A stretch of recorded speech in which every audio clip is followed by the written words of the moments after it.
नमस्कार, मैं Sumit Tiwari. NMF news में आप सभी का बहुत बहुत स्वागत है। मेरठ में ललिता हत्याकांड के बाद जिस तरीके से एक बार फिर से यहां पर जो है वो बवाल करने की कोशिश की गई और साफ तौर पर जो है वो कहीं ना कहीं यहां पर राजनीति करने की कोशिश की गई, क्योंकि जिस तरीके से यहां पर धरना प्रदर्शन किया गया और जो मुख्य इसमें लोग थे जिनको पुलिस ने पकड़कर हिरासत में भी लिया है, वो लोग जो उनके ऊपर है आपराधिक मामला भी दर्ज है और साफ तौर पर अविनाश पांडे उन्हीं में से एक आरोपी को जो है वो मारते हुए भी दिखाई दे रहे थे, जिसके ऊपर जो है वो कई संगीन धाराओं में अपराध भी दर्ज किया गया है। तो इन्हीं सारे मामले को बातचीत करने के लिए मैं आया हुआ हूं, सरदना में हूं फिलहाल। बीजेपी नेता संगीत सोम हमारे साथ में जुड़े हुए हैं, इनसे बातचीत करूंगा और समझने की कोशिश करूंगा कि मेरठ के अंदर क्या कुछ करने की कोशिश की जा रही थी, क्योंकि चंद्रशेखर आजाद रावण जो है वो मेरठ में आए थे और उनको जो है पुलिस ने रोका। उसके बाद से जो है वो वीडियो भी वायरल हुआ था, बवाल भी काटने की कोशिश की गई थी। तो इन्हीं सारे विषय में बातचीत होगा। सर, अब आपका हमारे चैनल में स्वागत है। क्या कहना चाहेंगे? मेरठ में एक बार फिर से जो है वो सड़क जाम करके बवाल करने की कोशिश की गई और इसमें जो है वो अविनाश पांडे जो कि अधिकारी हैं, एसएसपी हैं, उन्होंने एक लड़के को मारते हुए दिखाई दे रहे थे। तो इस पर जो है वो बवाल काटा क्या कि दलित को मारा गया। क्या कहना चाहिए? देखिए, मेरा कहना आपसे ये है कि ये सब जांच के विषय है, किसने किसे मारा। कप्तान का काम है कि जिले में लॉ एंड ऑर्डर ठीक रहे। कप्तान का काम है कि, और कप्तान किसी दलित को नहीं मारा है या किसी जाति देख कर कप्तान नहीं मारे और वहाँ किसी के मुंह पे नहीं लिखा हुआ था ये दलित है या कौन है। वो जो भी है भारतीय है। और ये समाजवादी पार्टी और विपक्षी पार्टी जिस तरीके से मिलकर मेरठ में करने की कोशिश कर रही है, वो पूरे उत्तर प्रदेश में कोशिश कर रहे हैं। वो दलित समाज को समाज से अलग काटने की कोशिश करते हैं। वो दलित समाज को, क्योंकि अखिलेश यादव और विपक्षी पार्टी समझ चुकी हैं कि आप किसी भी कीमत पर भारतीय जनता पार्टी को नहीं हरा पा रहे हैं, तो जातियों में लड़ाने का वो लोग काम कर रहे हैं, जिसमें वो कामयाब नहीं हो पाएंगे। हम अभी घर पे गए थे और परिवार से मैं मिला हूं। परिवार ने कहा कि हम संतुष्ट हैं और हम कार्रवाई हो, बेटी को न्याय मिले, हम सबका ये उद्देश्य होना चाहिए। बेटी दलित नहीं थी, ये नहीं कहा जाता कि वो दलित थी, वो थी, वो भारतीय थी, सनातनी थी और सनातनी बेटी की हत्या हुई। हत्या करने वाले को सजा मिले, ये हम सबकी प्रायोरिटी होनी चाहिए। परिवार को न्याय मिले, हम सबकी प्रायोरिटी होनी चाहिए। परिवार को सुरक्षा मिले, ये हम सबकी प्रायोरिटी होनी चाहिए। अभी परिवार का मुझे मीडिया वालों ने बताया कि अखिलेश यादव से मिले। अखिलेश यादव की मानसिकता का इसी से पता लगता है कि वो एयरपोर्ट पे परिवार से मिले हैं, जबकि अखिलेश के घर में, आप भी जानते हैं, अखिलेश यादव जी के घर में दिल्ली में भी घर है और लखनऊ में भी घर है। इससे उनकी मानसिकता का पता लगता है कि वो दलित को अपने घर में भी घुसाना नहीं चाहते, दलित को अपने करोड़ों के सोफे पे नहीं बैठाना चाहते, दलित को अपने कप में चाय नहीं पिलाना चाहते। ये उनकी मानसिकता का पता लगता है और वो बात जातिवादी करते हैं। सर मानी चाहिए इन समाजवादी पार्टी और विपक्षी लोगों को, इस तरीके से जातियों में बांटने का काम कर रहे हैं। जो विरोध प्रदर्शन कर रहा था उसमें से एक लड़का जो था वो सपा का नेता भी था, सपा का जो है वो कार्यकर्ता भी था। तो क्या लग रहा है आपको कि चुनाव से पहले ये जानबूझ के जो है वो मुद्दे को गर्म करने की कोशिश की जा रही है? क्या दलित को, ब्राह्मण को, सबको बांटने की कोशिश की जा रही है? देखिए, ये समाजवादी पार्टी, मैंने बताया ना, अखिलेश यादव इस प्रदेश के आखिरी मुगल शासक थे। अब वो कभी शासक नहीं बन सकते। अखिलेश यादव जिस तरीके से जातियों में लड़ाने का काम लोगों को कर रहे हैं, वो तो अभी जांच हो रही है। आप निश्चित समझिए, उसमें अधिकतर लोग जो क्रिमिनल लोग थे, जो बाहर से आए हुए थे, जिन पे दूसरे जिलों में मुकदमे हैं, जिला बदर हैं जिलों से, वो वहां के माहौल बिगाड़ने की कोशिश कर रहे थे। इस तरीके से माहौल कैसे बिगाड़ सकते हैं? दलित समाज सनातनी समाज है। और आप देखिए, वेद व्यास से लेकर महर्षि वाल्मीकि और महर्षि वाल्मीकि से लेकर बाबा साहब अम्बेडकर, संविधान किसने लिखा? बाबा साहब अम्बेडकर ने लिखा। रामायण किसने लिखी? महर्षि वाल्मीकि ने लिखी। वेद व्यास जी को महाभारत से लेकर चलिए, आप रामायण से लेकर महाभारत से लेकर, अरे देश आज जिन दलित पुरोधाओं द्वारा, जिन दलित महापुरुषों द्वारा रामायण लिखी गई, उनके बताए हुए रास्ते पर सनातन चल रहा है। बाबा साहब ने जो संविधान लिखा, उनके बताए हुए लिखे हुए संविधान से देश चल रहा है और वो दलित को सनातन से अलग करने की कोशिश कर रहे हैं। इस देश का प्रत्येक दलित सनातनी और भारतीय पहले है, बाकी और कुछ है बाद में।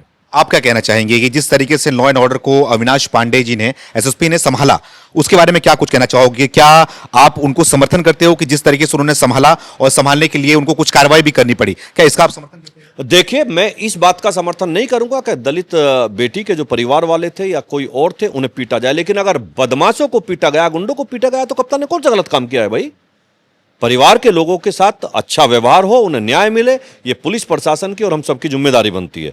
लेकिन इसे कोई एंगल ये दे कि ये दलित था या ये पंडित था या ये ठाकुर था, इससे काम नहीं चलेगा। अविनाश पांडे जिले के कप्तान हैं, वो किसी जाति के नहीं, वो पूरे जिले के कप्तान हैं। एक सवाल इस पे ये उठता है कि अगर चंद्रशेखर रावण अगर एंट्री कर रहा है, यहां पर आना चाह रहा है, तो उनको रुका भी क्यों गया? और जिस तरीके से उसके बाद टोल पे जो है वो बवाल काटा गया चंद्रशेखर रावण के द्वारा, और साफ तौर पर जो वहां पर पुलिस वाले मौजूद थे उनका नाम लेकर, बाकायदा नाम लेकर वो टोंट मारते हुए भी दिखाई दिए कि आप लोग क्यों रोक रहे हो, और तमाम जो बातें कर रहे थे। तो उनके बारे में क्या कुछ कहना चाहोगे आप? देखिए, इस तरीके की जातिवादी राजनीति करके ये बंटवारा करना चाहते हैं। परिवार को उनसे मिलवाया गया है, परिवार को न्याय मिले, ये सबकी जिम्मेदारी होनी चाहिए। परिवार को मिलवाया गया, परिवार से मिले हैं, घर ही जाके क्या करते? परिवार से तो वहां भी मिले ना, परिवार से मिलवाया नहीं गया ऐसा तो नहीं है ना, परिवार से मिलवाया गया है। कानून अपना काम कर रहा है। उत्तर प्रदेश में भारतीय जनता पार्टी की सरकार है, लॉ एंड ऑर्डर को अपने हाथ में लेने की इजाजत किसी को नहीं दी जाएगी। आप क्या कहना चाहेंगे कि खास तौर पर जब देश के अंदर मुद्दा उठता है, जब एक मुसलमान एक दलित बेटी के साथ में अगर कुछ दुष्कर्म करता है या फिर उसको मार देता है, मौत की घाट उतार देता है, तो उस दौरान जो है ये इनकी राजनीति कहां जाती है? खास तौर पर न तो उस पर अखिलेश यादव कुछ बोलते हुए दिखाई देते हैं, और ना ही उस पर चंद्रशेखर आजाद जो है रावण है वो बोलता हुआ दिखाई देता है। मुझे आप बताइए, अभी खोड़ा में ईद के दिन एक लड़के की हत्या की गई, समाजवादी पार्टी के लोग या कोई दूसरी पार्टी के लोग वहां गए क्या? सूर्या हत्याकांड में कोई गया क्या? वहां भी हम ही लोग गए, वहां भी हम लोगों ने न्याय की मांग करी। मैं पूछना चाहता हूं, अभी कुछ दिन पहले कंकरखेड़ा में विपिन की दलित समाज से आता था, उसकी हत्या की गई, क्यों नहीं गए वहां? अखिलेश यादव या चंद्रशेखर कोई भी क्यों नहीं गए वहां? क्यों कोई विरोधी पार्टी का नहीं गया? अभी एक कश्यप की दौड़ा दौड़ा के कैराना में हत्या कर दी, लेकिन वहां कोई नहीं जाएगा। अभी एक पंडित समाज की बेटी का 16 लोगों ने बलात्कार किया, उसने सुसाइड कर लिया खरखोदा में, आपकी भी जानकारी में होगा, क्यों नहीं गया वहां समाजवादी पार्टी का लोग? समाजवादी पार्टी के लोग केवल प्रदेश का माहौल बिगाड़ना चाहते हैं, और ये लोग माहौल बिगाड़ कर राजनीति करना चाहते हैं। वो इजाजत इन्हें बिल्कुल नहीं दी जाएगी, और सिलेक्टेड राजनीति नहीं हो सकती। जहां आपकी बुआ फूफा खाला के बच्चे लड़के होंगे मारने वाले, आप वहां नहीं जाएंगे। लेकिन जहां आपको लगेगा कि यहां जातियों का बंटवारा हो सकता है, आप वहां जाएंगे। जहां वहां दलितों की राजनीति करने की बात करेंगे। मैं तो पूछना चाहता हूं ना, क्यों नहीं गए? क्या वो दलित नहीं था क्या विपिन? वहां भी तो संगीत सोम गया ना। हम हर जगह जाते हैं, क्योंकि हम जाति बिरादरी से नहीं, हम जाति बिरादरी और धर्म की राजनीति नहीं करते, हम लोगों को जोड़ने की राजनीति करते हैं, और उत्तर प्रदेश में और भारत में लॉ एंड ऑर्डर मजबूत रहे, इसकी राजनीति करते हैं। पीड़िता परिवार के घर आप गए थे, तो क्या कुछ वहां पे हुआ? क्या कुछ बात बताइए। आप मीडिया से पता करना, मैं नाम नहीं लूंगा। वहां पीड़ित परिवार के लोगों ने कहा कि समाजवादी पार्टी के लोग हमें धमकाने की कोशिश कर रहे हैं, हमें बरगलाने की कोशिश कर रहे हैं। मीडिया के कैमरों के सामने उन लोगों ने कहा है, बाकायदा नाम लिए, आप पता कर लेना मीडिया के लोगों से। कौन लोग हैं?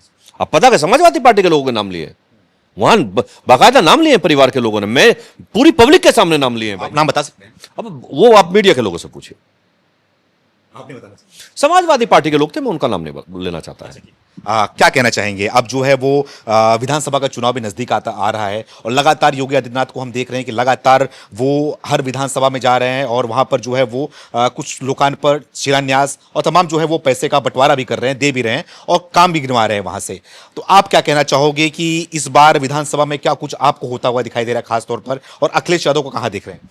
350 प्लस सीटों के साथ भारतीय जनता पार्टी सरकार बना रही है। उसके बाद कुछ सीटें बसपा की आ रही हैं। मुझे लगता है डबल डिजिट में तो सपा की नहीं आ रही है। सपा तीसरे नंबर की पार्टी उत्तर प्रदेश में रहेगी। आज आप लिख के रख लेना, तीसरे नंबर की पार्टी रहेगी। संगीत सोम जी बड़ी बात कर रहे हैं। मैं कह रहा हूं आपको, भारतीय जनता पार्टी 350 प्लस सीटों के साथ सरकार बना रही है। दूसरे नंबर पर बसपा आ रही है, और तीसरे नंबर पर सपा आएगी। हो सकता है डबल डिजिट में ना आए। हमारे देश के कुछ बुद्धिजीवी ये कहते हैं, तो हो सकता था कि बीजेपी आ जाती, लेकिन जिस तरीके से राम मंदिर में चोरी की घटना की गई, उसके बाद से जो है वो मामला गड़बड़ होता दिखाई दे रहा है। अखिलेश के पक्ष में भी जाते हुए दिखाई दे रहे हैं कुछ बुद्धिजीवी हमारे देश के। किसके पक्ष में जाते दिखाई दे रहे हैं? जिन्होंने कार सेवकों पे गोली चलाई, जो सनातन को गाली देते हैं, जो आज तक राम मंदिर का दर्शन नहीं कर पाए, रामलला का दर्शन नहीं कर पाए, वे लोग कहेंगे। शर्म आनी चाहिए उन लोगों को। उन्हें नफरत करते हैं वो हिंदुओं से, नफरत करते हैं वो सनातनियों से। इसलिए उनके बारे में चर्चा भी ना की जाए तो अच्छा है। चंदा चोरी के बारे में क्या कहना चाहिए? देखिए, जो एसआईटी गठित हुई, एसआईटी ने जिन लोगों को उसमें चिन्हित किया, उन्हें जेल भेजा गया। कानून अपना काम कर रहा है, यहां किसी को बचाया नहीं जा सकता। योगी आदित्यनाथ भी ये बोल रहे हैं कि जब कब्रिस्तानी की दीवारी बनाई जा रही थी हिंदुओं के पैसे को लेकर खास तौर पर, और जब वक्फ बोर्ड जो है वो जमीन को हड़पता है, गरीबों का जमीन हड़पता है, तो ये लोग कहाँ चले जाते हैं, तो ये लोग जो है वो बोलते हुए क्यों नहीं दिखाई देते हैं। लेकिन जब अयोध्या में कामकाज हो रहा है, विकास हो रहा है, वहां पर लाखों की संख्या में श्रद्धालु आ रहे हैं, पैसे चढ़ा रहे हैं, उसके बाद जो है वो इनको मिर्ची लग रही है, इनको बुरा लग रहा है। देखिए, सनातन बढ़े, सनातन का अच्छा हो, राम मंदिर का वहाँ निर्माण हुआ, राम मंदिर बना, देश और दुनिया पूरी 500 साल से इंतजार कर रही थी। ये अखिलेश यादव और विपक्षियों को अच्छा नहीं लग रहा। आप इसी से अंदाजा लगा लीजिए कि जो आज तक रामलला के दर्शन नहीं कर पाए वो राम की बात करते हैं, वो राम की बात करते हैं जो राम को काल्पनिक बताते हैं, वो राम की बात करते हैं जो कार सेवकों पर गोली चलाते हैं। उनको इस रामलला पे बात करने का कोई अधिकार नहीं है। और अगर चंदा चोरी हुआ है तो जिसने भी किया कार्रवाई होगी, वो कोई भी हो, कार्रवाई होगी और ठोक के कार्रवाई होगी, जेल जाएंगे और गए हैं, तो उसमें कोई नहीं बच रहा है। इसका असर नहीं पड़ने वाला योगी जी पर खास तौर कोई किसी पे असर नहीं है। भारतीय जनता पार्टी की सरकार तीसरी बार उत्तर प्रदेश में आ रही है और चौथी बार देश में आ रही है, किसी पे रुक नहीं रही है, किसी पे रुक नहीं रही है। रुक नहीं रही है। कहाँ से, तो मतलब कि आरोप भी लगता है ना, ये अखिलेश यादव बोल भी दिए थे कि अगर इस बार जैसे पश्चिम बंगाल में हुआ ऐसे उत्तर प्रदेश में हो जाएगा, समझ लीजिए लोकतंत्र जो है वो खत्म हो जाएगा। अखिलेश यादव लोकतंत्र खत्म करने की बात करते हैं, वो लोकतंत्र की बात करते कहाँ हैं? जो लोग मुजफ्फरनगर दंगा करा रहे थे, जो लोग मुजफ्फरनगर में हिंदुओं को कटवा रहे थे, मरवा रहे थे, वो लोकतंत्र की बात करते हैं क्या? अखिलेश यादव जी के मुंह से लोकतंत्र जैसी बात अच्छी नहीं लगती। अच्छी नहीं लगती। तो क्या कहना चाहोगे आखिरी में, आपसे पूछना चाहूंगा मैं कि इस घटना के बारे में आप लोगों को क्या इसमें जो है वो बताना चाहेंगे, बोलना चाहेंगे? मैं लोगों से यही कहना चाहूंगा, इनके बरगलाने में ना आए। कानून अपना काम कर रहा है, पुलिस अपनी काम कर रही है, लोग संतुष्ट हैं, और जो लोग क्रिमिनल हैं उनके खिलाफ कार्रवाई होगी। क्रिमिनल की कोई जाति बिरादरी नहीं होती, कोई धर्म नहीं होता। जो क्रिमिनल है वो क्रिमिनल है, उसके साथ क्रिमिनल जैसा व्यवहार किया जाएगा और उसे सजा दिलाई जाएगी। ये भारतीय जनता पार्टी की सरकार है, ये अखिलेश यादव की सरकार नहीं है, ये प्राइवेट लिमिटेड फर्म नहीं है, ये लोकतांत्रिक सरकार है, लोकतंत्र द्वारा चुनी हुई सरकार है, जो तिवारा फिर से चुनी जा रही है। एसएसपी जी से आपसे बात होती है? क्यों नहीं होगी? जिले के कप्तान है तो मेरी बात होती है, मेरी सभी से बात होती है। देखो अभी कॉल भी आ रहा है। नहीं नहीं, ये उनका नहीं है, ये किसी और अविनाश का। ठीक है।